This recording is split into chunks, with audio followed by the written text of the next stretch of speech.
All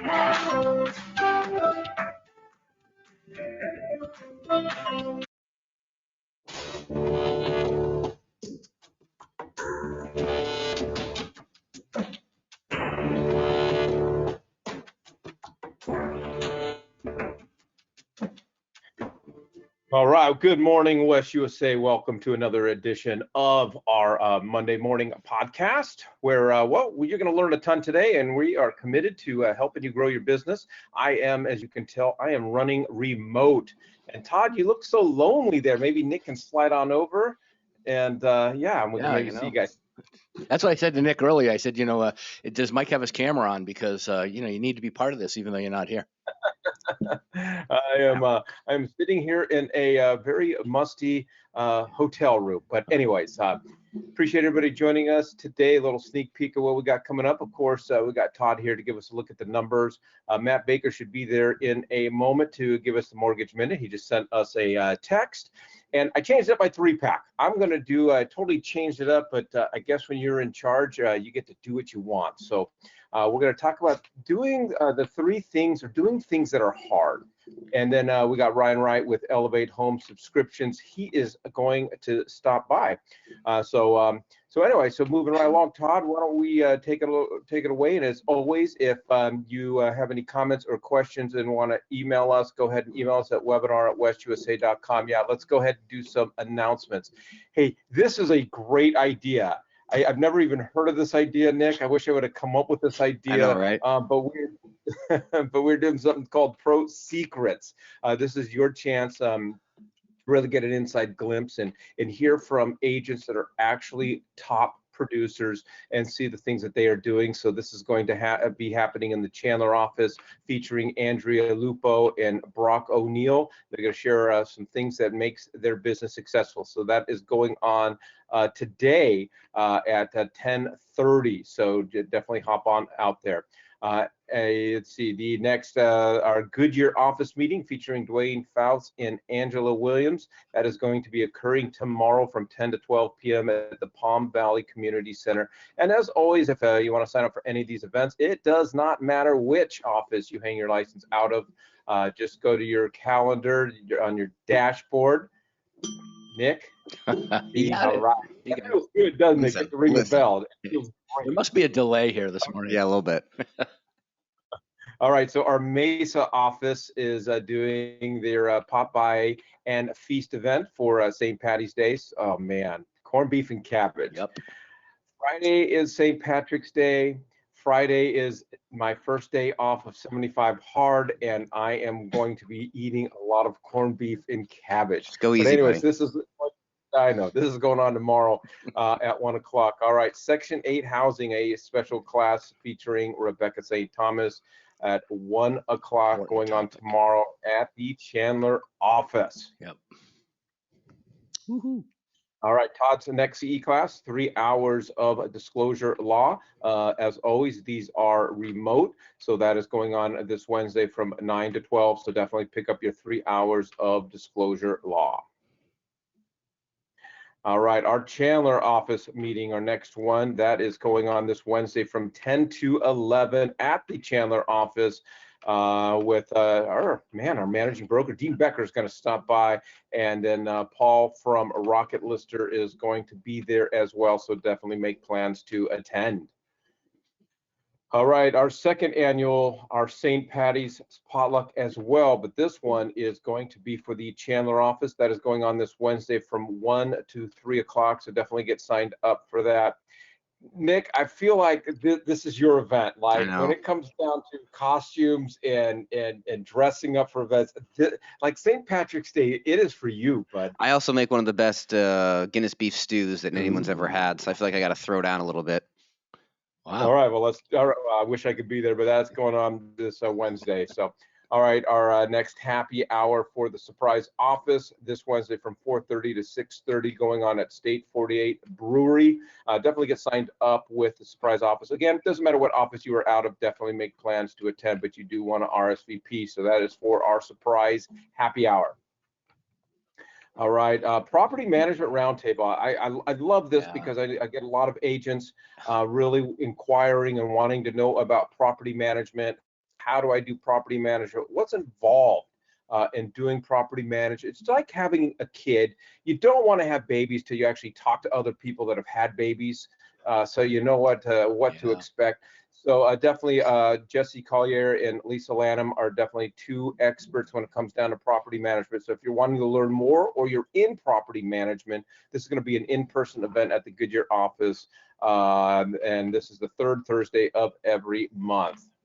Yeah, this is an important topic, Mike, because a lot of times agents are taking on certain responsibilities, and they just think they're coming from a good heart contribution. Because we're always talking about do good things for people, but sometimes it's called good heart, bad decision, because you cross that line and you end up conducting property management by mistake. So if you have any interest in working with tenants or landlords, I recommend going to that class. Yeah, mine's black heart, bad decisions. But anyways, and lastly, as always, every Monday afternoon, I join Bob Stevens for Don't Do That. So again, just go to your dashboard, go to the calendar, and you can get signed up for anything, any of our events. All right, Todd, what is going on in the market? Well, thanks, Mike, and thanks everybody for joining us. Today we're going over the market stats for the week ending Monday, March 13th, 2023. So let's get into those numbers. Across the board, 78 days closed on market. Our month supply is at 2.16. Our absorption rate at 46.34. Average list prices are just under 770,000. Average sale prices have climbed to 524, and our list price to sale price is at 97.2. Taking a look at active inventory, we're sitting at 15,252. Our pending units are up. That's a good sign, 4,262, and closed units for the month of March at 2,052. Looking at the new listings taken, 1,910, obviously short of our number. Days on market for active, 100. Days on market for closed, 78. Our price ranges are, moving around still just a little bit, and it's coming from, again, the under $500,000 market, because if you look at the properties that have been selling recently, they've been properties predominantly in this price category. It makes up 57.69% of the entire inventory of ARM lists. Our $500 to $1 million price range takes up just under 32%. So that's climbed just a little bit. And of course, when we add our $1 million and up, which jumped a whole percentage point over the last week. And again, remember, these things change based on just what took place this last week. Not, there's no big momentum unless we're doing the month end numbers and you're looking for month over month and you're like, oh my gosh, look, that's really moving. But these are important slides. That's a great slide to send to your, put on Facebook, put on your website, hand directly to clients at first meetings or listening meetings. And then the analytical person, when you find that person, this is the great slide for them. This is our spreadsheet. And of course, it allows us to look week over week, month over month, and year over year, just quickly at a glance of each of the topics. So we start off with 1,910.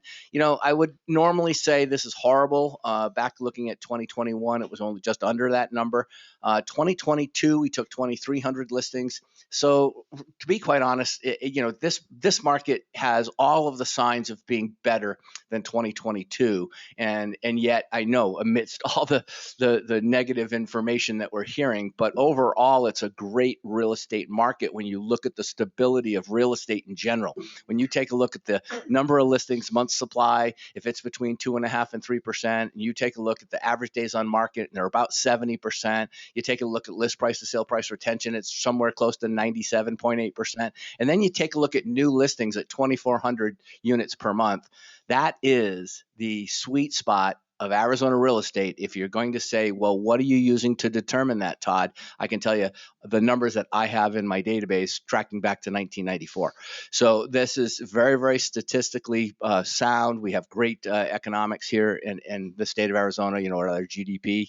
Tina Tambor constantly talks about how Arizona is way ahead of the other states.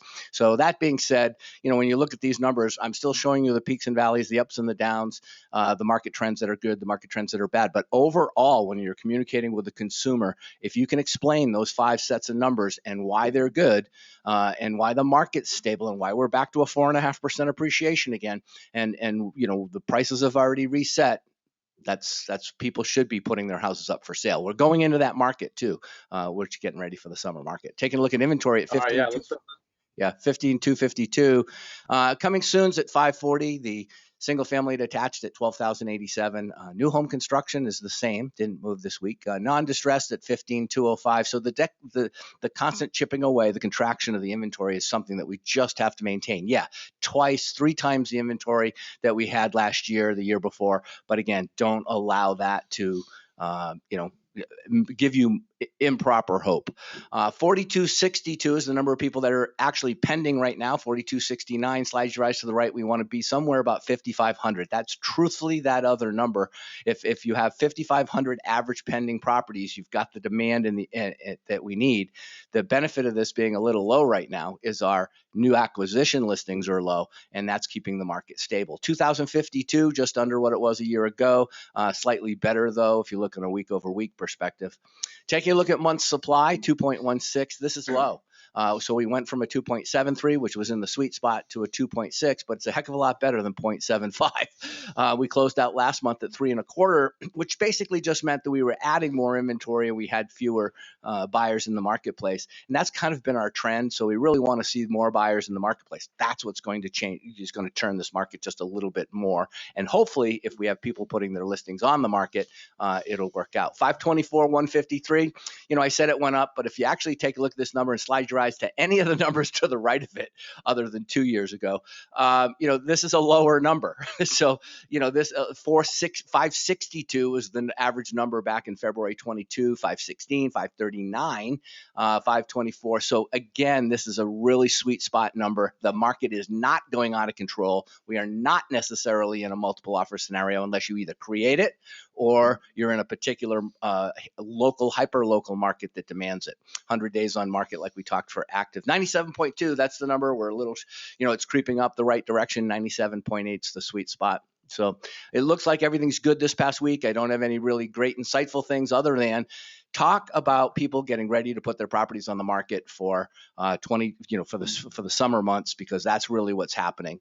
The summer months are going to be taking over quite shortly, and if the consumers aren't going to put their properties on the market if they really don't know what's going on, and they cannot listen to state GDP numbers, and they can't listen to the government numbers either. Thanks, Mike.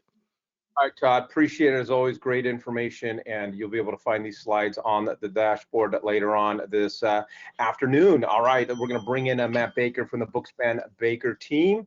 Matt, what's going on in the market? Well, good morning. Interesting news at end of last week. Anytime there's this concept of a bank going out of business, or a run on the banks, this term, we've heard it, in 08, some of us have PTSD from that time because, there was the bank implodometer and you would go and check, and every day there would be a new bank going out of business. Well, this particular bank, this Silicon Valley bank that went out of business, is causing a little bit of some uncertainty, and uncertainty typically leads to better rates. And that's happened this morning a little bit, meaning the rate's the same, but the cost of the rate is getting better. And whether it'll hold or not, because there's already, just this morning alone, since I woke up to come here, it was probably a 200 basis point swing. There's just lots of volatility, and so volatility isn't necessarily bad, but from our perspective, right, rates, any kind of uncertainty, and this goes back forever, right? If you're in a war, anything that potentially could make it feel like, oh, the market's crashing or there's something going on in the market, that uncertainty typically leads to better rates long term. Now, this is, my commentary this week is that jobs data came out this past week. There's lots to unpack there, and then there's a whole host of news this week: inflation data, wholesale inflation, lots going on. So if you go to the next slide, just speaking of our data this week and what's ahead. Well, the jobs report looks on the surface really strong. However, if you really look back in in the meat of the numbers, hourly earnings and weekly earnings are actually now year over year, they're 4.6% and 4%, but month over month, they are now flat to even slightly declining, which is the first time wage earnings have declined in years. So, really kind of even dating back to 2020, like if you look back over time, they've never really gone negative, and they have week over week. And so you're thinking, if you really look at the report and the data, there's a lot of signs that the economy is softening. Finally, right? Because well, it should, right? And the Fed's been pumping rates up higher and pushing that, and that's partly what happened with Silicon Valley Bank. Is the Fed has raised rates so quickly. Well, then people go and get their money out of the bank. Well, they had all their money in bonds. And in order to do that, they had to sell them at a discount. Well, you got to remember, if you have a 3% bond, but you can go to the street today and get a 6% bond, are you more likely to do that? Yes. So what do you have to do with the 3% bond? Well, if you sell it, you have to discount it. And so that's what was happening. That's why they had like a $1.8 billion loss on the sale of bonds to make whole. Well, then that just caused everybody to run at the bank. Well, give my money, give me my money, give me my money.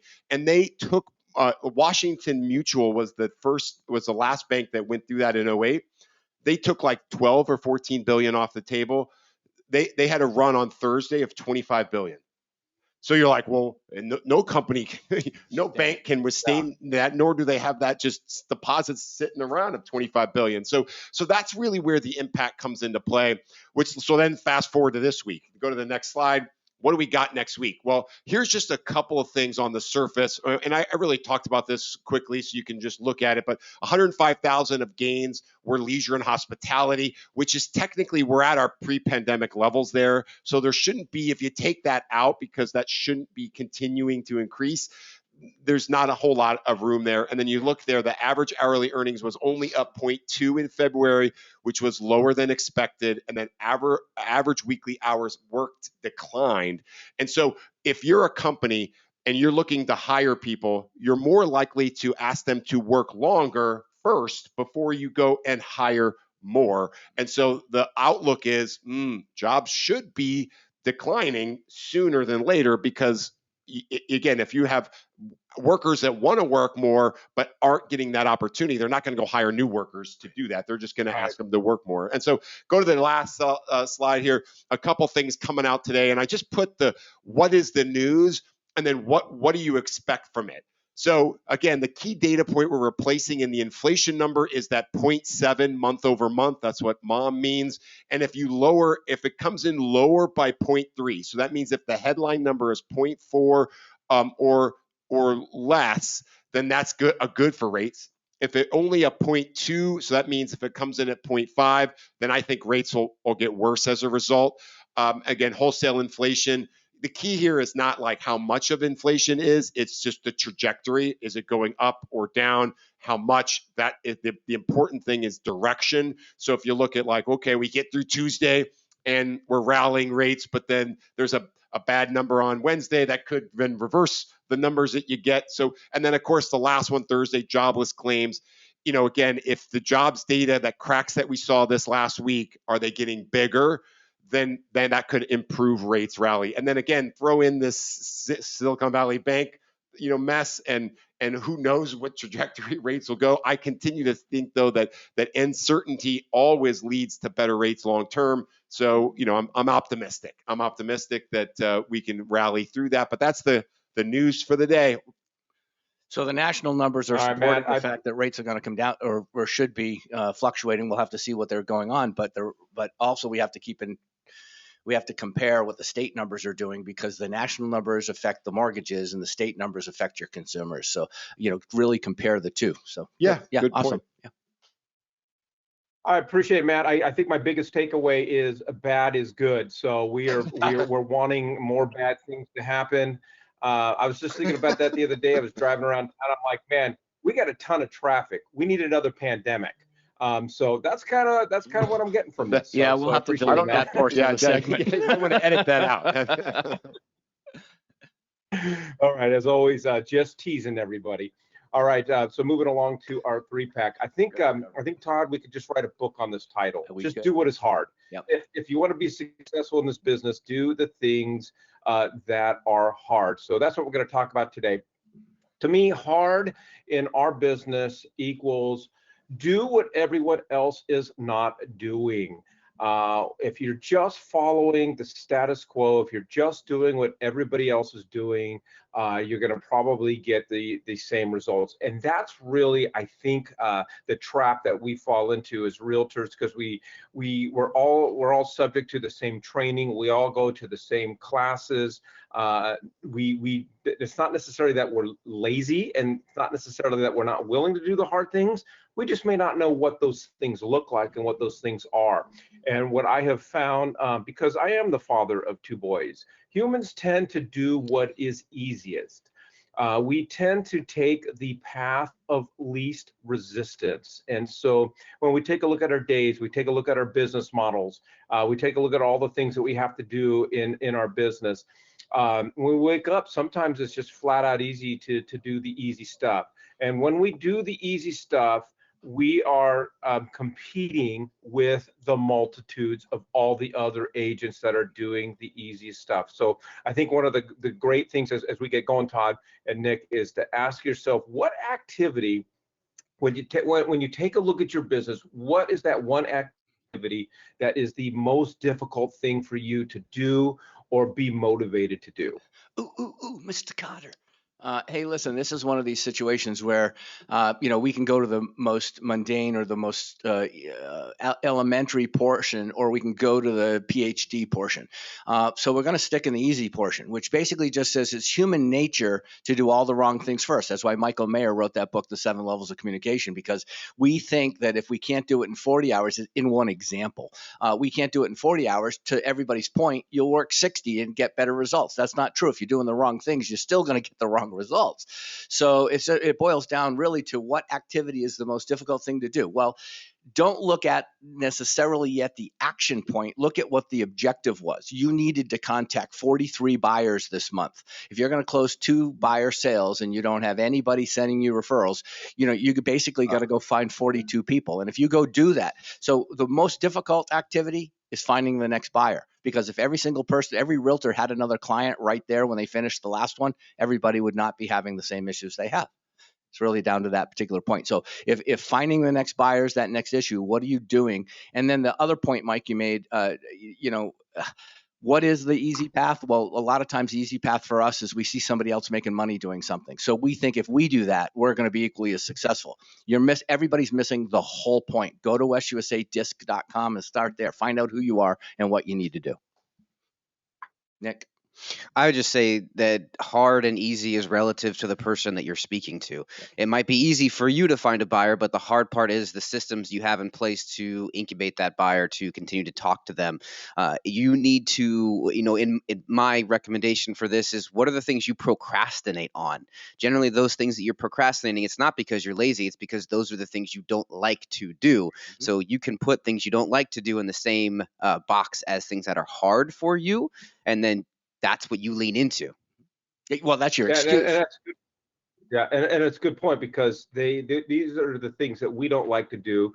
The good news is those are the things that nobody likes to do. Sure. And that's really the whole point. If you focus on those things, there's a lot of opportunity. And I did write my note here, so I wanted to give a huge shout out. I know the Surprise office, they're starting to do podcast watch parties. So it's pretty exciting. So welcome, and appreciate you guys joining us. And Nick, I'm thinking we got to take this show on the road. 100%, buddy.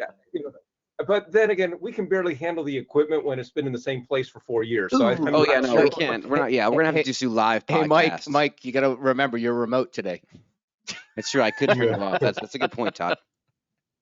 All right, so what are the things that are easy? I mean, these are the typical things that we see agents are doing. The problem is they are the things that other agents are doing. What I'm finding is every agent, we're taking social media classes. We think that the end all be all is let's go to a Facebook class, and every week we talk about the announcements, and I take a look at all those classes, and I take a look at some of the classes that we're putting on, and there's classes that are just classes, and then there are some classes out there that are really designed to help you make money, and it's mind-boggling. And I'm not saying that a Facebook class or social media class isn't important, but it's what everybody's doing. Everybody's posting on Facebook.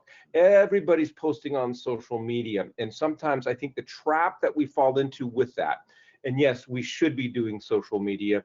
And yes, if we have a well thought out strategy, we should be posting on social media, but it's not a replacement of actually waking up every day and doing the hard work. So when we say, hey, well, we posted this and this and this on social media, I've worked today, I've showed up to the office, those aren't necessarily the things that are going to help you make money. What's easy is open houses. Yes, we should be doing open houses. But it's not, but you just have to keep in mind everybody's doing open houses. Mailers are easy. I just, break out my credit card, design a flyer, throw some stamps on it, and boom. But it's easy, but a lot of people are doing. And I think I really sum it up, guys, is the things that are easy are pretty much just about any activity that requires us to not actually talk to people. Mike, that's so true. This is a funny thing, but it's really part of that human nature perspective. If you're that kind of person that's okay to be at home alone all day, you're okay with being in an office with four walls and you're the only person in that office, I can assure you're probably 75 to 80% of America, and that the one thing that you don't vision every single night when you go to bed is waking up tomorrow morning and going and meeting as many people as you can. See, a driver or an influencer, yeah, they're definitely going to do that by mistake, because influencers just love people. They're people.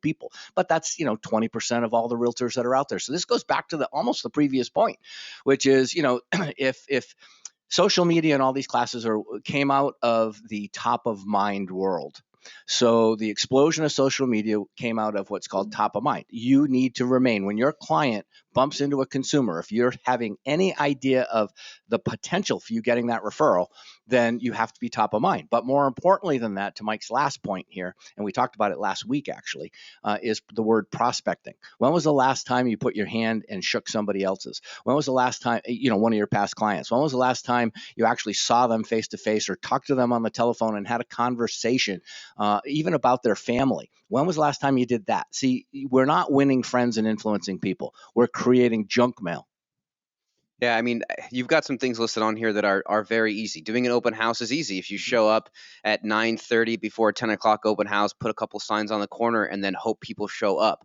The hard part of doing an open house is canvassing the neighborhood for the week before, Right. knocking Yeah. doors, doing flyers, setting up the open house to be successful, having systems in place so when the open house is over, you've got a way to send a blast text to everyone who walked through that open house. So you can take easy things and make them difficult by just doing a little bit of stuff. I mean, it's back to the atomic habits. Yep. You don't have to do everything perfect. You don't have to go hard as immediately. Just do a little bit better. Just 1% better from what you did last week will make it better throughout the course of the year, and then your business will grow as you grow the things you do better. What book was that again, Nick? Atomic Habits. Do you remember the author by chance? James Clear. I'm obsessed with Yeah, Atomic it's an Habits, awesome almost book. as much It's as an Todd's awesome book. obsessed with Michael Mayer. Michael Mayer. Yeah. Yeah, we're going to start every time Todd brings up WestUSADisc.com or Michael Mayer's book. I want you to ring the bell. Perfect. All right, so moving to point number 3, and Nick, that's a great segue. So some just examples of the hard things. One is just prospecting. If we would just, I'm just convinced if every single one of us would just time block 2 hours every single day, Monday through Friday. I'm not even going to have you work a 7-day work week, just Monday through Friday. If you just time block 2 hours every single day for just you and the phone, pick up the phone, start calling people in your database, start calling people in your cell phone, start calling your sphere of influence, start calling people you met at open houses 2 hours a day. I'm telling you, in 12 months time, you would likely be making 6 figures, because this is what agents aren't doing. This is the hard stuff. The hard stuff is actually having to pick up the phone. And it's not even picking up the phone and calling friends. It's probably the time blocking of setting aside the 2 hours. Have real estate conversations wherever you go. It's hard. Nobody, we don't want to talk necessarily about real estate. We don't want to answer that question when somebody asks what we do for a living, but having real estate conversations wherever you go. And to your point, Nick, door knocking, it's easy. It's so easy to slap up some open house signs and unlock a door and bake some cookies and that sort of thing, and then get your title company to put together some flyers. The hard part is knocking on the door. My opinion is, if you're not going to invite 100 neighbors to the open house, don't do the open. Don't do the open house, because that's what you want. Your target market is the neighborhood, not the people driving down the road, in my opinion. The FSBOs and the expires. I know there's a lot of thoughts on that. I think there are some agents that just resent other agents that do it, that are just calling up and doing the FSBOs and expires. Don't hate. Those agents are the ones that are willing to do the hard stuff. I'm telling you, because we focus on the easy stuff. Those are hard. It is hard. It's hard. My title company will get me a list of the top homes in any neighborhood that are likely to sell based on an algorithm in the next 18 months based on life-changing events. Todd, you know how hard that is to just take that list and pick up the phone and start calling them? But those are the activities that agents aren't doing, and that's where I think a lot of the opportunity is. I want to jump in real quick, because I know we're kind of running out of time, but I actually thought about this a lot over the weekend. Not about calling FSBOs and expired, but about doing things that are hard and getting to that level of where you feel you should be or where you want to be. A lot of people don't know where to start. Calling for 2 hours a day, that could be an enormous amount of time for someone. Start for 20 minutes. Just start somewhere. So I had, again, I'm going to take a little bit of swim in Lake Me right now, Mikey, but I've taken a page out of your book. And I know we got to get on to Ryan, but I just feel like I need to, because again, I thought about this for 4.5 hours on Saturday morning. Saturday morning, I ran 26.2 miles for the first time ever, self-assisted. I've never run that far alone. I started running 8 years ago, and I was 85 pounds heavier than I was today. And that first run was a walk around my block. It was a walk to the mailbox.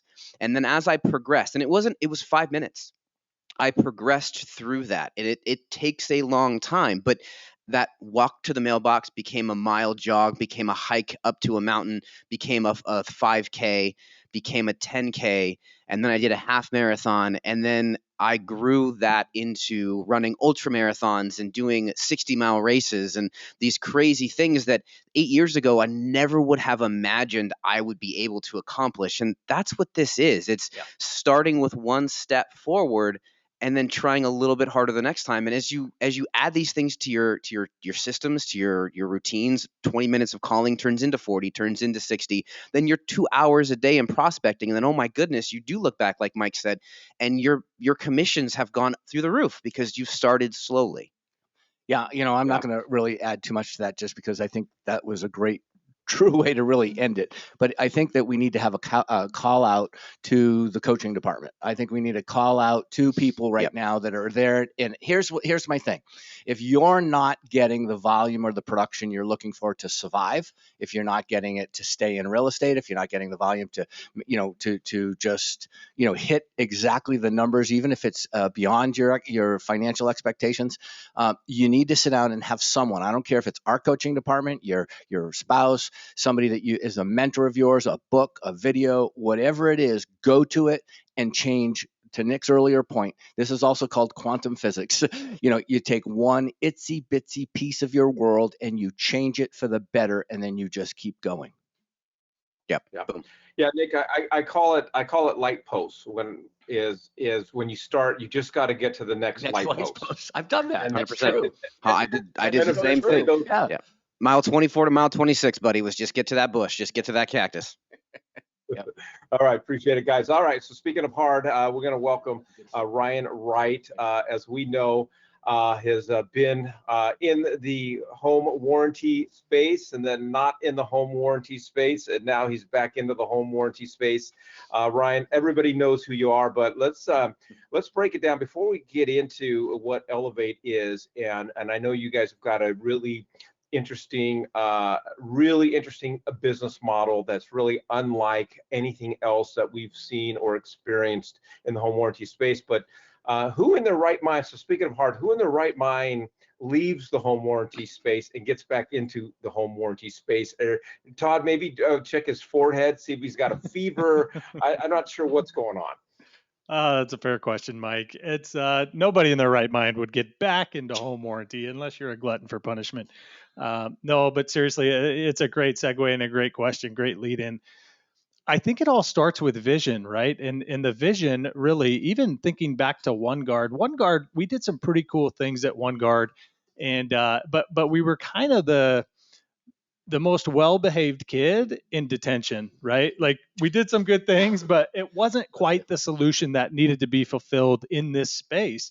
And the owner, Scott Smith, the man is just brilliant. He's a genius, and he's had this vision of changing home warranty and home ownership in general. And really, it's changing the way we own our homes, live in our homes, the way we receive service in our homes, a number of things. So, gosh, he had a vision that he wanted to take nationally, and unfortunately, that didn't come to fruition. But he still has this passion, this desire to solve this challenge, right? And we're only as valuable as the challenges we're able to solve. And this is a really big problem to be solved. And Scott is still up for the task. He's brought some core team members from the past. For example, my previous boss is my boss now.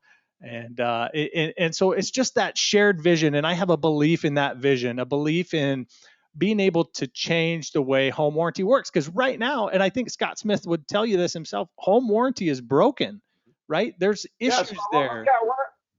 So I want to get into it because I think, we could sit in a room with a bunch of agents and start talking about home warranty.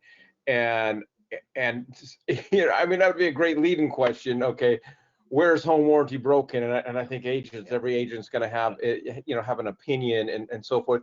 And sometimes when we throw out opinions, we're the ones that are broken. It's but we get upset. Our clients get upset because, at the end, we didn't quite explain the home warranty process to our clients properly. And then we're going to throw that blame on you and so forth. But where is home warranty when you say the word, the sentence home warranty is broken, or what are the deficiencies? And what I love about your perspective is because it's hard to give all a true perspective when you're in it. Now you've had a chance now to be removed from it and see it from kind of like the outside looking in. And it's got to be exciting, and it's got to be refreshing of knowing, hey, I see where it's broken, and now we know how to fix it. Yeah, that's a great point, Mike. So there's so many things, like when you can't see the forest through the trees, right? So when you do get a chance to zoom out and take a look back, you kind of see, we did some good things here, but we were really kind of short here. And ultimately what it comes down to is, how are you meeting the customer where they are? That's all that matters. Are you meeting the customer's needs and what they expect out of a home warranty company? And in this case, for Elevate specifically, not just a home warranty company, but a home solutions company, right? We exist to provide the complete solution to the madness of unexpected household breakdowns and the hassle of home maintenance. So you'll see some uniqueness in what we do. And we started to touch on it at OneGuard, but really it's solving the homeowner's challenges when things break down, but also having a phone number to call no matter what's going on in the home. We have a solution for that. Some examples might be carpet cleaning, window cleaning, house cleaning, handyman service, a number of these items that if no matter what's going on in the home, the homeowner has a number to call. And then if we back up and kind of go back to just the home warranty piece, if we just tackle that for a second, like traditional home warranty says, okay, you had something break on your house, homeowner calls the number, they give the home warranty company a call. The home warranty company says, yeah, we can get somebody out. We're not sure when, but we'll get someone out there. The home warranty company then calls the contractor. The contractor says, well, let me check my schedule, and we'll circle with the homeowner and try to schedule a mutually convenient appointment. And then the home warranty company's kind of in the dark from that point forward, right? Say Hail Mary and 5 times and whatever we got to do, and hopefully that thing goes through. And most times it does, but sometimes we end up getting a call that says, hey, nobody ever reached out to my client. My client called in and they didn't get service. What's the deal? And that call usually ends up in my lap. And then I got to call the office, and the office has to call the contractor, and then the contractor has to call the technician. The technician has to look at their notepad and say, oh yeah, I think we have something next Tuesday, right? That is just that one piece. The communication piece alone is where I think Elevate is uniquely positioned to solve that challenge. But if you just took that, we have a back end that is just a rocket ship that is going to help see this thing through to fruition and take us to the moon. It's, the homeowner essentially will have the ability to pick up their phone,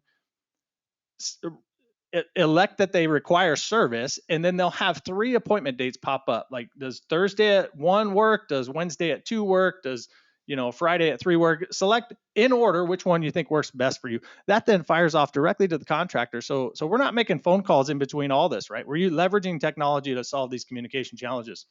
The contractor says, yep, this day works, this day and time works. That immediately gets sent back to the homeowner. The appointment's scheduled.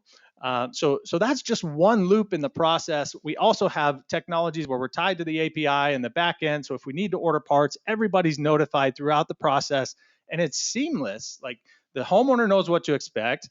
The home warranty company's in the loop. The contractor is in the loop. Like, no more parts sitting around at the contractor's office, right? Sometimes 2 days will go by and I end up getting that call, and I call the contractor myself because I want to bypass some steps. The contractor says, "Oh yeah, it just came in yesterday. It's here on the floor, in the warehouse. Okay, let's go ahead and schedule that." That piece is gone. We have the opportunity to witness that part as it's shipped, when it arrived. So we just changed that loop, and that's just one small part. That's the communication piece. I think there's opportunities to fix the contract. One of our goals is to have a hassle-free solution that's simple to understand, simple to use, and simple to buy, right? So the contract you shouldn't have to be an HVAC technician to understand what is covered in your unit and what isn't. So we completely simplified that. We removed as much of the gray as possible, made it black and white, and we're still going to cover things that break down due to normal wear and tear of a mechanical nature, right? That's the premise of home warranty in general. But we don't want you to have to know that the widget behind the valve, minus the flux capacitor, right, on the DeLorean, that piece is not covered, right? We want a simple contract that we can comprehend, that a homeowner can comprehend, without having to have gone through the HVAC school up the road, right? So just another piece.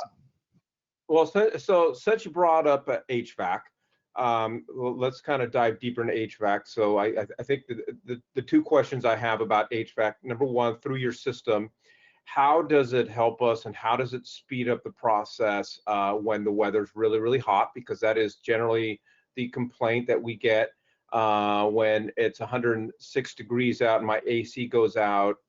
It takes me a week or 2 just to get the problem fixed. I don't know whether that's a communication challenge, communication issues, or what that is. And then the second question, of course, is going to be, what's your guys' policy on Freon? Yeah, all great questions, Mike. So just to speak to the delay, right? And everything breaks on the 4th of July on a weekend when you have 20 guests at your house. That's when the AC goes out. It's a rule of thumb. Ryan, when I have 20 guests at my house, I want the AC going out. I want those people, especially if they're family, I want them out. Get out of here. That's right. Yeah. What is it? 3 is a crowd. Yeah. That's one way. Hey, if that's the case, you just go out and pull the breaker and, hey, AC's down. Everybody get out. There's ways around that. But no, seriously, I would say kind of what you're speaking to a little bit is what we refer to in the industry as cycle time, right? So the time that a homeowner calls the office and requests service to the time that their air conditioner is back up and running, that's cycle time.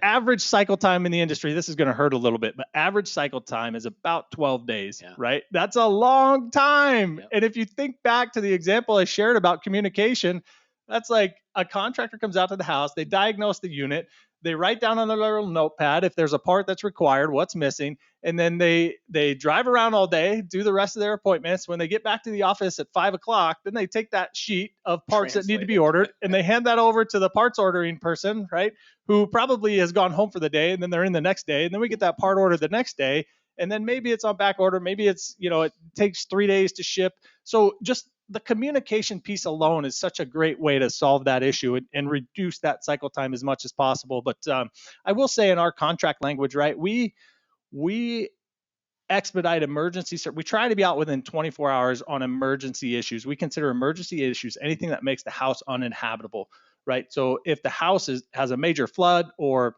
potentially total loss of cooling or heating in extreme temperatures, right? That's a challenge. That home is uninhabitable when it's 120 degrees outside. So that's kind of our cycle time around that. The refrigerant thing, oh my gosh, this is a whole nother can of worms that, man, it used to be back in the good old days, you had R22, right? Freon. Contractor could drive around. They had one piece of refrigerant on their truck. They could fix anything. They knew what to carry on the truck. Guess what? Now we have Freon, we have Puron, we have MO99, we have 407C, we have these blended refrigerants. We have the refrigerant that is too ozone depleting. We got to get rid of it. Now the new refrigerant is too ozone depleting. We got to get rid of that too, right? So, man, now the expectation is like, in order to solve all these, you almost have to have a contractor that drives around with 5 different pieces of refrigerant on their truck. Not super feasible. So I think we're in for some challenges. A little bit to that point, Mike, as of January 1st, 2025, Puron is now going away, right? So that's no longer a solution. So now we're looking at a couple new refrigerants. There's R32, R54B. R32, basically one manufacturer has elected what direction they're going to go. Goodman is a major HVAC producer in the industry. They've elected they're going to go with R32. Well, guess what? They have a patent on that refrigerant. So of course they're going to, right? They have some responsibility on their end to go with that refrigerant, but nobody else has declared. Like, we don't know what Trane's doing. We don't know what Carrier's doing. So this problem even gets more tricky, more difficult to solve, I should say. And what I'll say to how Elevate is looking at that, almost said OneGuard for a second. Old habits die hard. Yeah. But many of our competitors, what they'll do is they'll say, hey, we'll cover $10 per pound, right? And the homeowner's on the hook for the rest. Well, guess what? If that contractor shows up and they're dictating the refrigerant cost, let's say they're saying it's $120 per pound, you're getting $10 off. The customer's like, big whoop, they're paying $110 per pound for every single pound that they put in that system, right? We, again, want to be simple to use, simple to understand. And so what we say is we're going to cover up to a certain dollar amount. And with that dollar amount, it doesn't matter what the refrigerant is. It doesn't matter how much it is. It doesn't matter. We're going to cover that dollar amount. But guess what? They'll have the opportunity to experience the purchasing of that Freon at our contractor negotiated rates, right? So we may say, on our top plan, it's $500 per pound. Well, or I'm sorry, $500 worth of refrigerant coverage. Well, that's probably going to cover about 6 to 8 pounds, depending on the refrigerant, depending on the cost, right? Street value is about 120 on Freon right now, let's call it, and we probably pay closer to $80 per pound. So it just depends on the refrigerant. I'm envisioning Nick wearing a trench coat in a back alley, and he's got some Freon and some R22, and Nick needs to become a refrigerant dealer. I'm picturing this. All right, done. So, yeah, no, I'll keep him here. All right, so we had a question come in reference to listing coverage. So walk us through that. Our seller does get seller's coverage or listing coverage, whatever you want to call it. And then and let's just say it's not used, no claims filed, and at the close of escrow, that new buyer elects not to have to go with the home warranty coverage. Is there a cost associated with that, and to as far as Elevate goes? Yeah, I love that question. I'll pivot a little bit, but I'll answer the question too. So when we set up listing coverage, the idea is the seller is agreeing to purchase a 1-year policy for the buyer at close of escrow. Sometimes that happens, sometimes it doesn't. If there's no claims, if there are not any claims during the listing period for up to 6 months, then we can simply part ways. No harm, no foul, no cost to the consumer, no cost to the homeowner, and no issues there. If there are claims, traditionally what we do is we ask the seller to pay the cost of the claim or the cost of the warranty, whichever is less.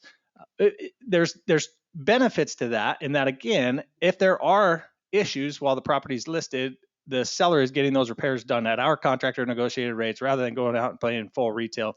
But yeah, the general premise is, Mike, that we're asking the seller in In order to receive free coverage for up to 6 months, please, we encourage you to purchase a 1-year policy for the buyer at close of escrow. And a lot of times it happens and sometimes it doesn't. But yeah, hopefully that answers your question. That's the general concept there. And a lot of other seller coverages require payment or guaranteed payment or payment at close of escrow. And then if close of escrow doesn't happen, they either will allow you to transfer it to, keep it seller coverage on the listing, hopefully finding the next buyer up to 6 months or whatever that program is before they have to pay for it. But I don't know of another one that says you can get out. Walk away. Okay. It was just a question that came in. So I want to pivot a little bit. And one of the things that I loved about OneGuard, and you guys are going in the same direction, is there's home warranty coverage. There's when we think in terms of home warranty, AC goes out, dishwasher goes out, and so forth. But what I loved about it, and I called it, for a lack of better terms, just the ancillary services, where beyond just home warranty coverage, there's a menu of services. Whether, hey, we're handing the keys to our brand new buyer, and now you have a place you can go to get the keys, the locks rekeyed, and getting wall mounts hung up for TVs and so forth. So let's talk about that, the differences and the benefits of that. Yeah, awesome. I love that. And that's the piece I would say probably my boss, Travis Zimmerman, is most passionate about and is really excited about, which is interesting because he always says he has enough weeds in his yard to raise good boys. So I imagine he's not calling a service to have them pull the weeds, but that is a service we offer. But that is, when you look back at it, Mike, like, we want to be the only home services company our customers will ever need. Meaning, no matter what's going on in the house, our aim is to make home ownership simple, right? And really to give people time back in their day. Our time is the most precious commodity we all have, right? Money can come and go. Time can only be spent. And so when we look at it from that perspective, there's things around, like, I'm not kidding. I don't have my Elevate Homescription plan set up just yet. I'm working on it, but I spent the weekend cutting the grass, pulling weeds. I had to install a doggy door, and just a number of things around the house, right? It took up my entire Saturday. My son was around, so I was able to have him do some of the yard work, which was great, but that's time I can never get back. So we've created a number of these on-demand services that are available, things like window cleaning. And we mentioned some of these already, but the carpet cleaning, the window cleaning, like the handyman service could have come out and installed my doggy door that I spent too long on because I didn't have the right tools and broke a jigsaw blade and then broke the jigsaw itself and then ended up having to pick up a Sawzall, right? Because I didn't have one handy. So just those type of things that we spend time on that we want to have a solution for that homeowner, no matter what's going on, that we can help them out and give them time back in their day. Mike, when OneGuard first came out, we met Ryan and Travis and everybody, and they shared with us, they had these services, these ancillary services, and they brought this to the marketplace. Sure, other companies had certain things like You Fix It or whatever the other Queen of Clean is, or those types of things. But what people don't realize is, sure, you can contact them if they say they vet them. What they vetted is that they're going to get a piece of that production, that service call for doing it. It's like an advertising resource.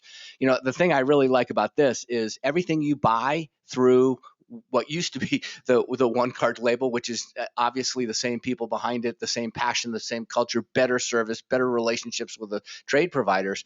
But now these guys are taking it to that different level, and I really think that it's important that we come to that realization and realize what the differences between the two services are. You're buying these services at their discounted prices, and they're passing that along to you as a home warranty client.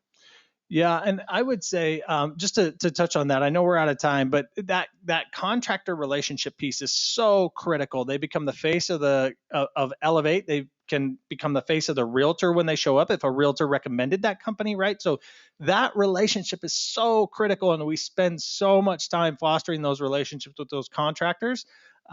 We want to we meet with them, break bread with them once a month, find out about their business, learn about how we can help them out, empower them, or, so we really do want to foster that relationship.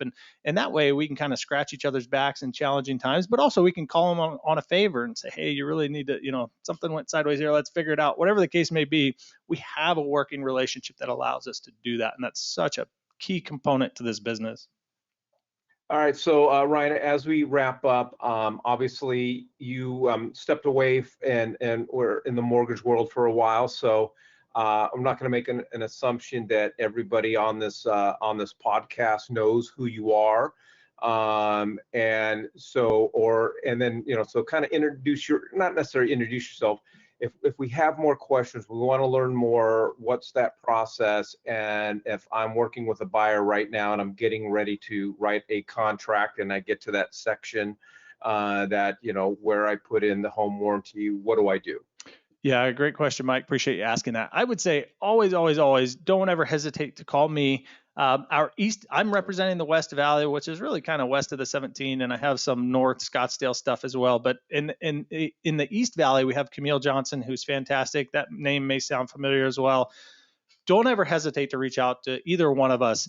I would say the standard protocol, probably in the most efficient way to order a policy, would be to go online or go on our website, order through their portal that they set up, because that way every time they order, they have something tracked. They can see every person they've ever referred. And you talk about wanting to do the hard things like make phone calls and reach out to people. Here you'll have a list of every customer you ever sent to us, and hey, how's that home warranty coming? Just another reason to touch base. So the portal is fantastic that way. Ordering online. We also have a number down at the bottom of the screen here. You can call the office. We have friendly staff. We have some designated people for Arizona that pick up the phone and handle those orders. So if that's more convenient, like sometimes I'm driving and I just say, hey, Siri, call Elevate Homescriptions, and then I just place an order that way, right? Talking to a friendly staff member. But you can do it online as well. And then, of course, like I mentioned in the beginning, like don't ever hesitate to reach out to us. And if anyone wants to sit down and learn more and have a discussion, lunch, coffee, however that looks, we're happy to accommodate. And I'm just so excited about the vision, the future. I'll tell you, Mike, I had other home warranty companies reach out to me. It's kind of a small world in home warranty because there's not a lot of people that love that level of punishment. But I turned every single one of them down. Like I thought I was going to be a lender forever. And when these guys approached me, I said, is it a blue ocean strategy? Is it different, right? Like we don't want to be the most well-behaved kid in detention. This is absolutely that. And this is solving challenges that I think make for a solution that can be a national solution for homeowners and home ownership in general. And I'm super excited about it. All right, Ryan, appreciate it. And appreciate everybody hopping on. And again, there is Ryan Wright's information. If you'd like to learn more and especially about pricing, you just go to elevatehomescriptions.com and learn more. All right, and I appreciate it. And moving along to the quote of the day. Nick's sleeping. Todd's touching my buttons. I was caught too on the screen. And I was thinking, Nick, as far as holidays, Valentine's Day is also your holiday. I've got some ideas for you. Calm down. I'll leave you with the quote of the day from Coco Chanel. In order to be irreplaceable, one must always be different. And so appreciate everybody joining us today. Go out and sell a home.